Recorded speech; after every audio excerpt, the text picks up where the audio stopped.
Bom dia, boa tarde, boa noite para você que está nos assistindo, né? Mais um aqui episódio do podcast. Hoje eu e a Samira estamos de volta, porque se você já pegou a temática, agora é uma dupla alterna, uma dupla vai em uma dupla vai noutra, uma dupla vai noutra. E hoje estamos aqui, eu e a Samira, entrevistando o nosso professor, queridíssimo Raimundo, professor mais calmo que tem nesse colégio. Você pode gritar, você pode bagunçar na sala que ele vai manter a calma, pleno, bem de boa. Então assim, nós temos que aprender com esse professor, né, Raimundo? Bom dia, professor. Bom dia, é um prazer estar com vocês. Espero contribuir, né, nessa matéria que vocês estão fazendo, né? Espero ser aí um canal de bênção para todos, né? E é um professor que estava sendo muito esperado, né? Já tinha falado com o senhor acho que umas 2 vezes, né? Sim. E por conta de qualitativo, de fechamento de nota, nunca dava certo. Mas hoje deu. E hoje vai ser maravilhoso. Professor, e para começar com a pergunta que não tem nesse canal já. Não tem, nunca a gente fez nesse canal, inédita. O que o senhor tá achando desse novo formato do colégio sendo CPI? No início foi meio difícil, né? A gente estava acostumado com um modelo, né, tradicional, e que houve grandes mudanças, né? Lógico que ainda estamos aprendendo, né?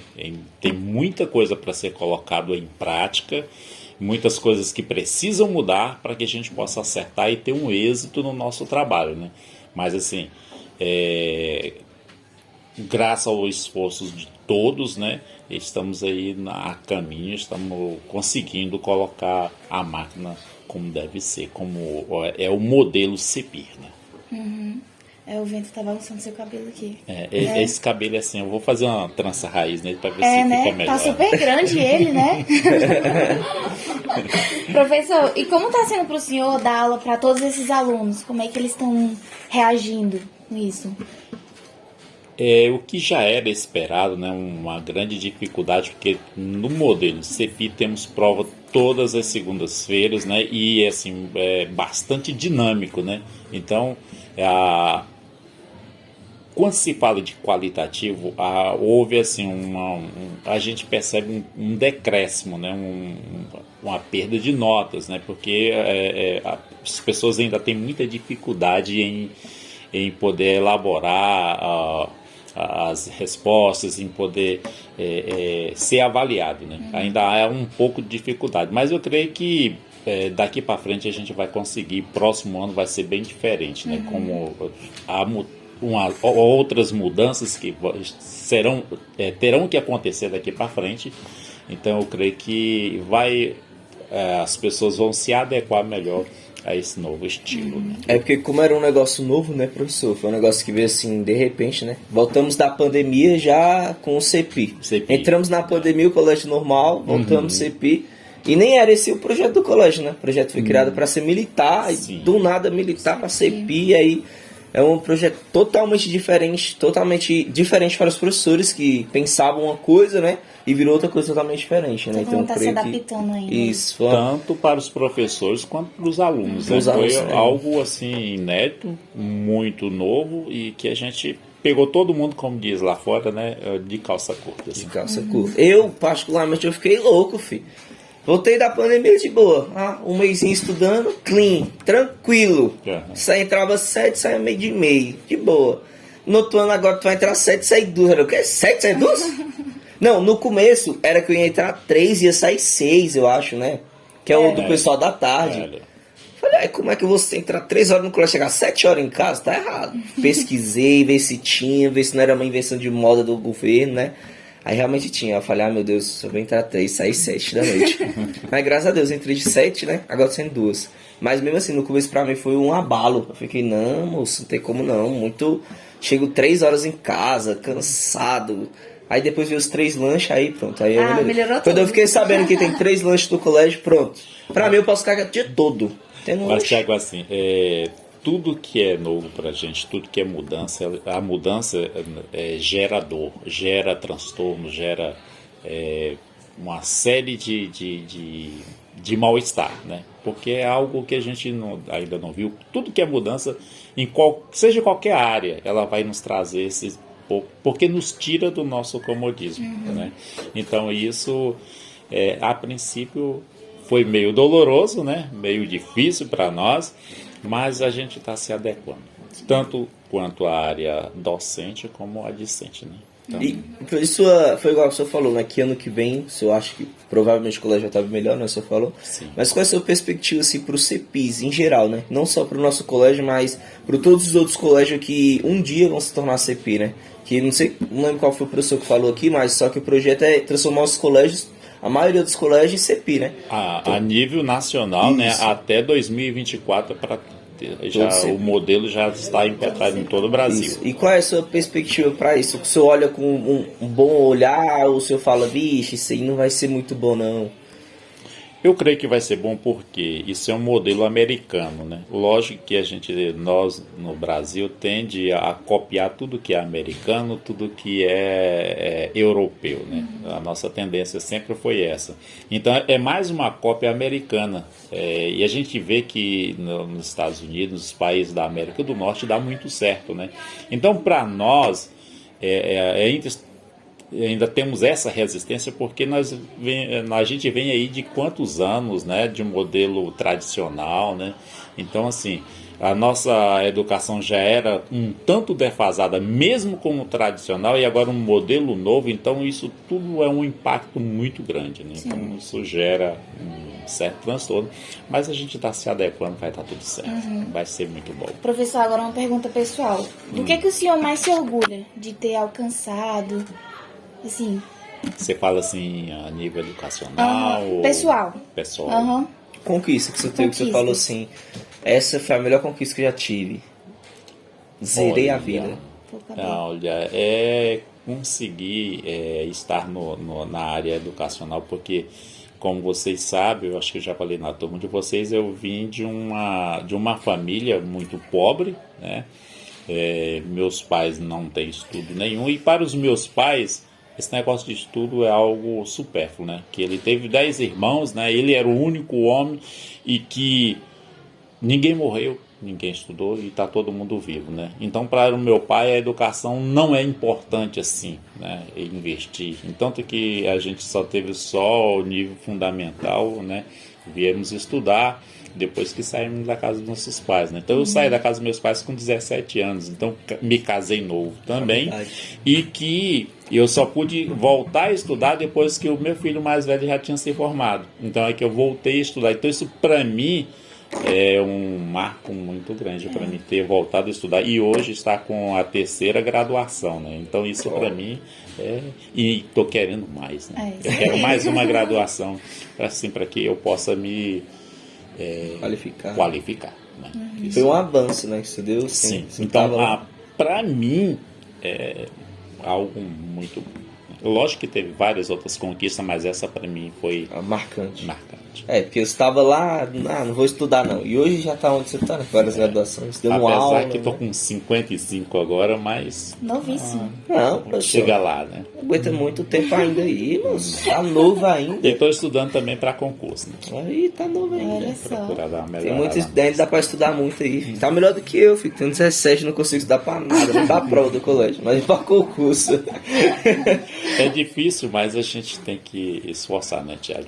Porque a nossa vida ela é sempre feita de conquista. E quando a gente chega aos 40 anos, a gente olha para trás e, principalmente o homem, ele tem aquele negócio, ele olha para trás e ele procura ver aqueles sonhos que ele tinha de juventude, de adolescência. Eu queria ser isso, queria ser aquilo. E às vezes, quando ele não tem esses sonhos conquistados, ele entra em parafuso. Muita gente entra em depressão e a pessoa, há alguns que até mesmo dá cabo da vida por não ter, ele olhar para trás e não ter conquistado a maioria daqueles sonhos. Ele vê que a maioria dos sonhos ele não realizou. Então ele diz, poxa, o que eu fiz da minha vida? É por isso que eu quero fazer mais um curso, uma graduação de psicanálise. Psicanálise? Conhecer a mente humana. Então, Deus é o meu sonho, né? Tô conhecendo eu sempre quis ser psicólogo, mas assim, eu dizia que eu queria ensinar doido a ser feliz, né? Então eu quero fazer psicologia e me especializar na área de psicanálise. Então já aproveita e me ensina, tá bom? a ser Você feliz. quer ensinar a doida a ser feliz ou quer Não, ser... eu quero ser feliz. Você quer ser uma doida feliz? É. Ah, isso é muito bom. Já me aproveitando da sua fala, se a sua vida ela fosse um filme, qual título você daria pra ela? É porque você falou que tem uma história bem... Sim. Bem assim, impactante, né? Se fosse um filme... Agora pegou lá na pegou, ferida, hein? cara. Você me pegou de surpresa dessa vez, hein? Agora Que foi eu- sem palavras. Ele ficou sem palavras. Me deixou... Se eu quiser ir pensando em nós ir fazendo as pode perguntas... Sim, eu acho que é melhor isso. Pensar mais um No pouquinho final você vai e falar, depois né? a gente fala. Não tá coçando até o cabelo, né, professor? Pois Então, é. Nossa, ficou nervoso. Professor, então voltando pro colégio, né? Como o senhor vê? O senhor sempre deu aula para ensino médio ou foi mais para fundamental? Olha, quando eu comecei aqui já entrei nos dois, né? Fundamental e médio. E como é que o senhor vê já assim, já entrar dando aula pro ensino médio? Porque alguns professores acham mais difícil, né? Dar aula pro ensino médio por conta de já tá acabando ali, já tá indo, principalmente terceiro ano. Tô acabando, tô indo pra faculdade, então tô de boa fazer nada, né? E o ensino fundamental que é aquela, não, tô no fundamental, qualquer coisa se eu não fizer nada eu passo. Como é que o senhor vê essa dificuldade e como o senhor faz para superar essas dificuldades que tem de dar aula?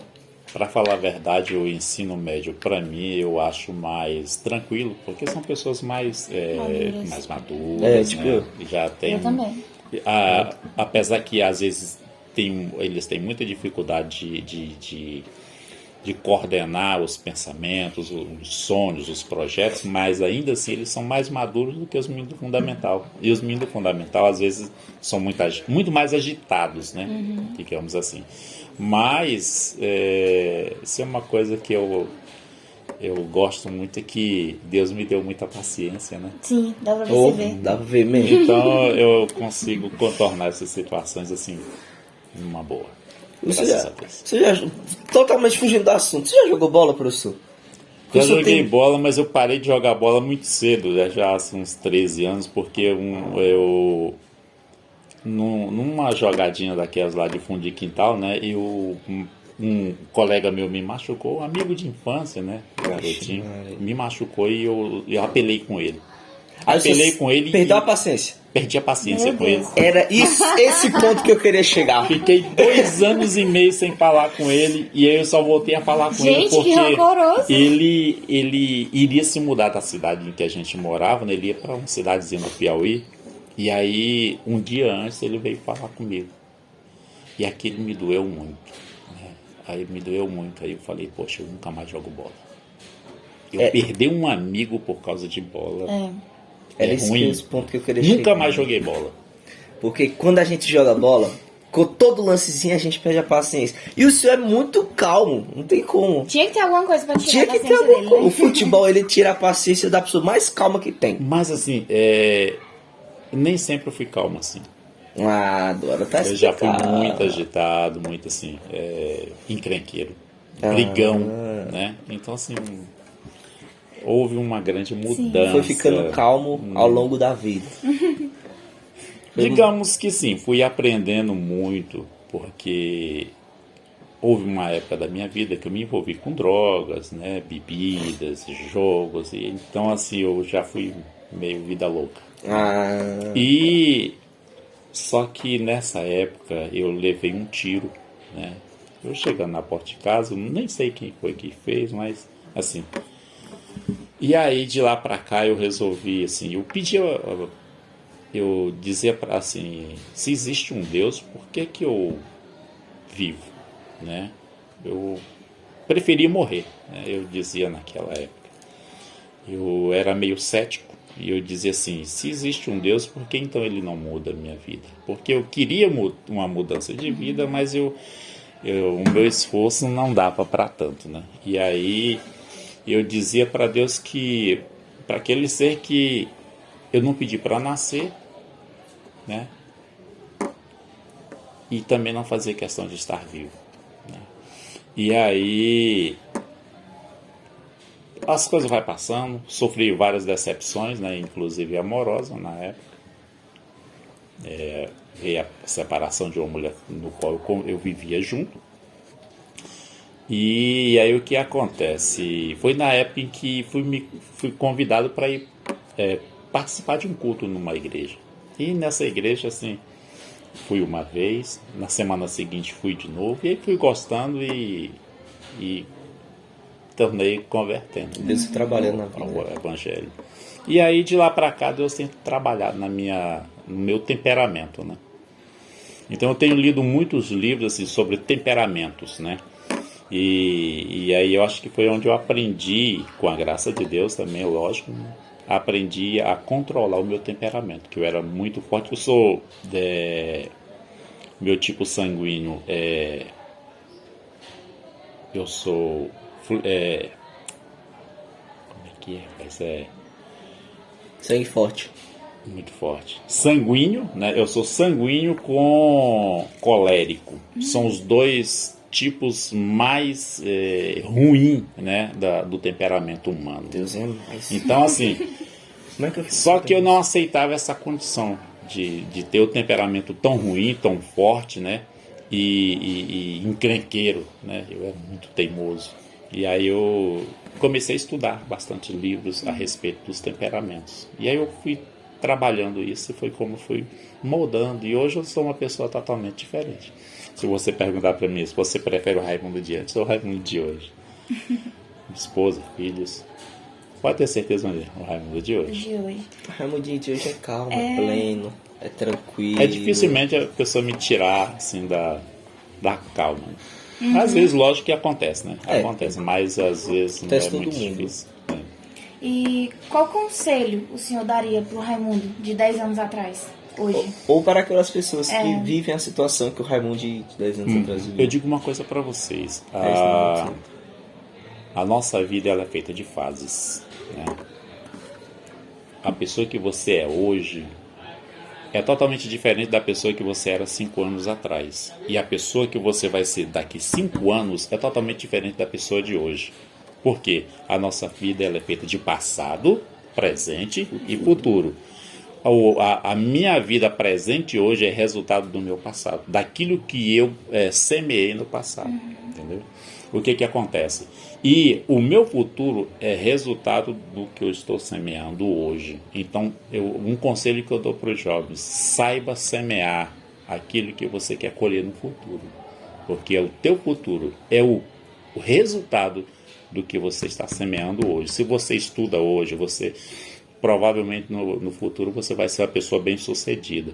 Se você é uma pessoa que conquista amizades, no futuro você vai ser uma pessoa muito benquista, você vai ser aceito em todas as áreas da tua vida. Você vai ter amigos do teu lado.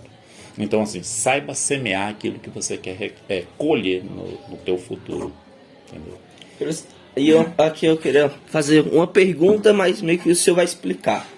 Porque muita gente tem a curiosidade de saber, quem é os professores, como é que são os professores que vêm ser entrevistados, né? Porque eles não têm o dia a dia aqui com o senhor e tal. Então eu queria que o senhor falasse um pouco, quem é o Raimundo? O senhor, sim. Se eu olhar para o senhor bem, você falar bem assim, o Raimundo é tal pessoa, gosta de tal disso, já passou por isso, pensa nisso para as pessoas do futuro, pensa na próxima geração, o que vai acontecer. Então assim, quem é o Raimundo e os pensamentos do Raimundo? Pode ser meio difícil, né, fazer essa pergunta. Eu, particularmente, eu acho que eu não conseguiria responder. Eu também não. Né? Quem é o Thiago? Fala, rapaz, o Thiago é eu. Eu sou eu.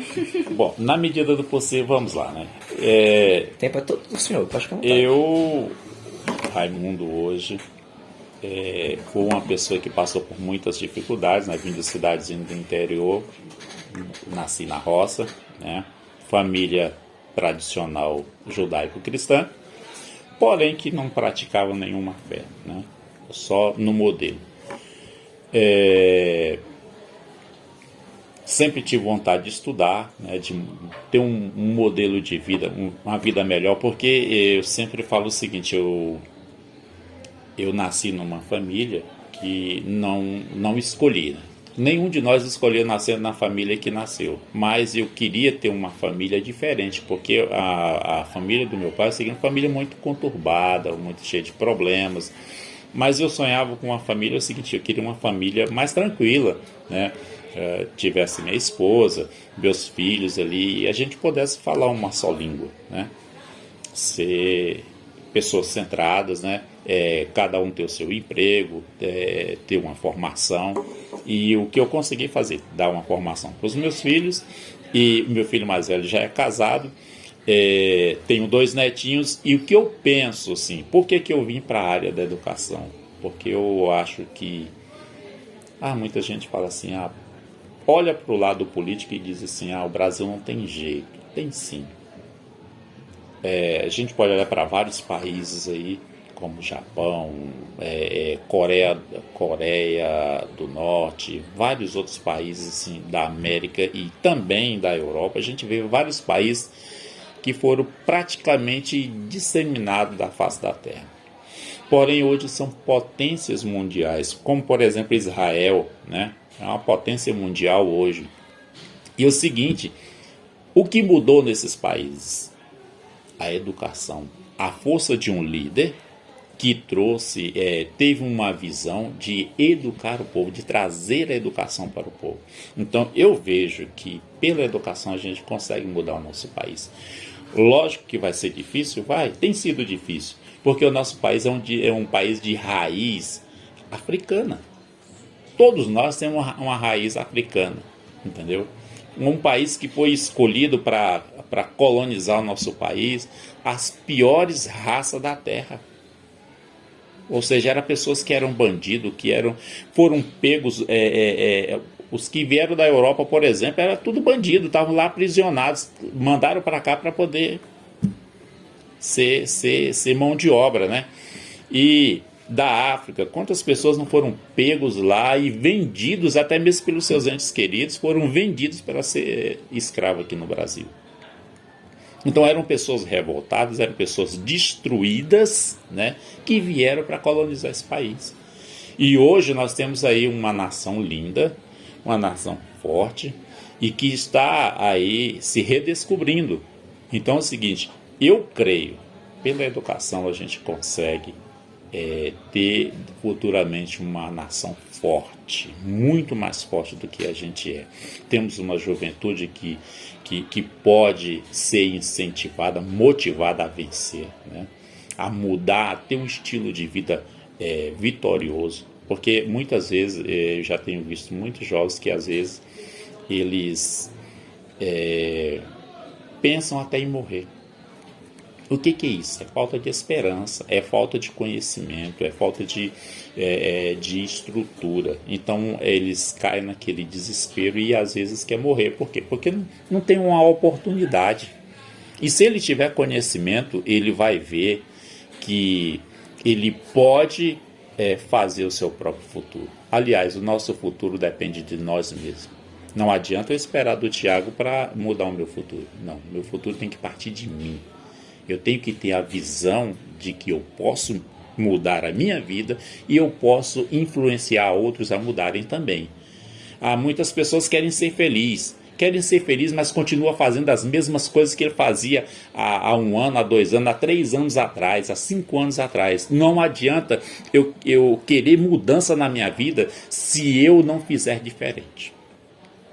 Se eu continuar fazendo as mesmas coisas que eu fazia antes, tudo vai acontecer igual acontecia há 5 anos atrás.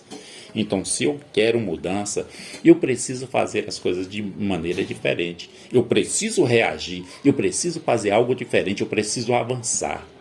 Então, isso só se consegue com conhecimento. Então, esse é o Raimundo que eu sou e é o que eu vejo para o nosso futuro da nossa nação. Mudança. E se nós lutarmos, se nós tivermos visões, se nós formos visionários assim como outras pessoas foram, nós conseguiremos mudar. Nós conseguiremos ter uma nação forte, uma nação top, né? Nós já estamos num caminho bem elevado, né? Do que nós viemos há alguns anos atrás e o que somos hoje.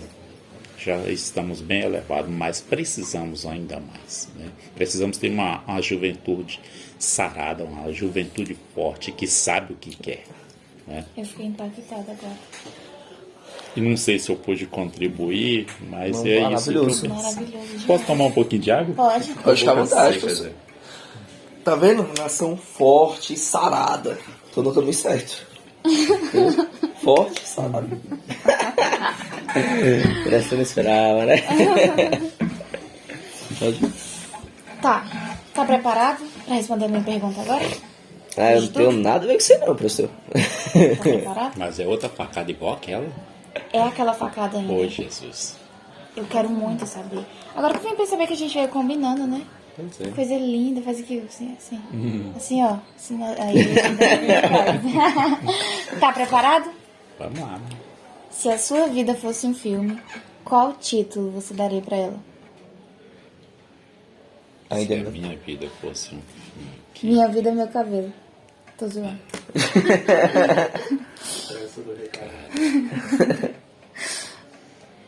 pra te falar a verdade, me pegou mesmo, porque eu não tinha pensado por esse lado, assim, esse prisma. Se minha vida fosse um filme. E se as nossas Eu- vidas fossem um filme, né? Porque a gente fazer a pergunta é fácil. Isso é pra gente mesmo responder. Porque se eu me perguntasse aqui agora, Thiago, se sua vida fosse filme, qual nome você daria para título, né, pra esse filme? Eu ficaria numa situação com o senhor. Eu assisti um filme uma vez sobre o futuro, né? Talvez a espera do amanhã.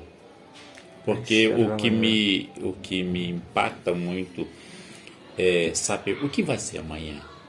Eu sempre estou à espera do amanhã. E a gente sabe pela filosofia que o amanhã não existe, né? Quando o amanhã chegar, já não é mais amanhã, é o hoje, né? Então eu estou sempre à espera do amanhã. Então eu estou vivendo o melhor que eu posso hoje, né? O estilo Carpe Diem, né? Viver hoje como se não houvesse o amanhã. Então assim, eu vivo da melhor forma que eu posso viver hoje, porque eu não sei se amanhã vai chegar. Então assim, talvez seria a espera do amanhã. Uau. Isso assim, pensando a grosso modo e assim de maneira rápida, é a espera do amanhã. Essa pergunta é boa até pra gente refletir um pouco sobre nossas vidas, né? Se a gente parar pra pensar, tudo que a gente viveu, tudo que a gente passou, o que a gente pensa pro futuro, e basear tudo numa simples frase, né? Numa simples palavra, a pergunta é meio boa também pra se refletir, né? Cada um, não só pra gente, mas pra todo mundo que tá vendo, todo mundo que tá ouvindo, parar pra pensar um pouco. Se minha vida fosse um filme, que título que eu daria pra minha vida? O que eu já passei, né? Que eu possa botar numa frase que reflita aquilo que eu passei. Então é uma pergunta bem máxima que eu... E uma coisa, a nossa vida ela é feita de projetos, né? Então assim, a gente tem que projetar o amanhã, né? Mesmo sabendo que talvez eu possa morrer hoje mesmo. Mas assim, eu tenho que viver como se eu fosse viver eternamente, né? Pensando, né, com os pés no futuro, mas assim, aliás, com a mente no futuro, mas os pés no chão. Vivendo hoje, pensando no Hoje amanhã. pensando no amanhã, ou seja, se o amanhã não chegar, eu tenho que viver o hoje de forma digna, de forma eficaz, que eu possa impactar gerações, mas eu tenho que saber que se o amanhã vier, eu tenho que estar preparado, né? Tenho que estar. Eu penso o seguinte, que temos que ter um projeto, sim, um projeto de vida, né? Para amanhã eu quero que eu tenho um projeto de construir uma casa, né? Aqui no condomínio aqui próximo, para me viver a minha velhice. Mas se o amanhã não chegar, eu já preparei algumas coisas, né? Eu tenho falado para minha esposa e meus filhos, olha, se eu morrer amanhã, se eu morrer hoje, vocês sabem o que tem, vocês sabem como fazer para viver, né? Vocês vão ter um sustento, se vocês não esbanjar, vocês vão ter um sustento para o resto da vida, né? Não vão precisar se esforçar muito. Até porque meus filhos já é formado, minha esposa já está aposentada e assim tem financeiramente tem um pé de meia para que eles possam sobreviver, né? Onde fazer dinheiro, né? Mas se eu viver um pouco mais, eu quero fazer uma estrutura para daqui a pouco, quando eu aposentar, eu não fique parado. Vou aposentar do sistema trabalhista, mas eu tenho uma estrutura para que eu possa continuar trabalhando e ter uma vida melhor, né? Ter um bom plano de saúde, né? Uma coisa que eu primo muito é um bom plano de saúde para a família e que a gente possa ter um trabalho, que a gente possa sobreviver, mesmo que nos falte um emprego, por exemplo, de maneira formal, né? Mas que a gente possa sobreviver mesmo estando desempregado. Essa pergunta que o senhor falou é meio que vivendo hoje, né, com sabedoria, né? Porque não adianta só viver luxando, e amanhã você não pode ter mais nada, né? Sim. Então é vivendo hoje com sabedoria, com cautela, mas já pensando no que você vai ter no futuro, sim, né? Pensando, se acontecer isso comigo, será que eu vou estar preparado? Né? Se acontecer tal coisa com minha família, será que eles vão estar preparados? Nós vamos estar preparados? Então é vivendo hoje, pensando na mente, literalmente. Né? Uma coisa que eu sempre fiz com meus filhos, lá em casa, a mesa literalmente é redonda como essa, só que maior, né? E a gente sempre se sentou, na hora das refeições, sempre sentamos e procuramos assim, projetar a nossa vida. E eu sempre falei para meus filhos o seguinte: olha, vocês têm que fazer projetos. E outra coisa que vocês precisam é tudo que vocês forem fazer, vocês combinarem uns com os outros. Temos que combinar. Meus filhos sempre, quando eu ia comprar alguma coisa, comprar um carro, comprar uma geladeira, a gente sempre sentava, decidia a cor, o modelo, da forma que a gente queria, entendeu? Uma base de apoio, né? Sim. E outra, isso era até uma maneira de eu ensinar os meus filhos como negociar também, para que no futuro, como hoje eles já são adultos, eles tenham uma estrutura, eles saibam negociar, eles saibam como entrar e sair em qualquer situação. É uma maneira de ensiná-los, né? Professor, tá ótimo. A estrela está perfeita para continuar aí até uns meio-dia. Porém, nós temos que seguir um horário, né? Infelizmente, né? Eu queria, né, fazer até um apelo, né, pro Hudson deixar uns 2 horários aí, né, pra gente. Porque seria muito bom, a entrevista muito boa, tinha muita pergunta ainda, mas tem que acabar. Então, só um aviso que você dá para as pessoas que estão assistindo, um recado, algo que elas possam olhar e falar assim: rapaz, deixa eu ver, deixa eu pensar nisso aí mesmo, que para refletir um pouco, exatamente. Uma frase para refletir, então só uma palavra mesmo que o senhor fala assim, vai do seu coração, o que o seu coração mandar. As considerações finais. Eu penso o seguinte, que nós temos sempre que projetar a nossa vida, procurar viver da melhor maneira possível em família, né? E uma coisa que eu não sei se todo mundo, eu pelo menos penso assim, eu penso que tem alguém superior a mim, porque se vocês observar bem o judeu, você pode ver que o judeu tem sempre um chapéu. Por que o judeu usa o chapéu? Para ele se lembrar de que sempre tem alguém acima dele. Então, assim, o que eu penso? Acima de mim há um Deus, né? Há um legislador. Então, o que eu procuro sempre... Eu sempre peço para Deus, me conduza de forma reta e que eu possa viver um estilo de vida, um padrão reto, um padrão digno e que eu possa trazer dignidade não só para mim, mas como para minha família e para aqueles que estão ao meu redor. E que eu possa ser referência para as pessoas que estão do meu lado. Por exemplo, eu passo pela sua vida, eu posso deixar uma história, um legado, uma lembrança, eu posso impactar a tua vida de uma forma diferente. Então que a minha vida possa ser um impacto para a vida daqueles que me cercam, né? Que eu possa fazer a diferença na vida de cada um de vocês e daqueles no qual um dia eu possa cruzar. Então é isso. Para você que está nos assistindo, né? A entrevista infelizmente chegou ao fim, porque estava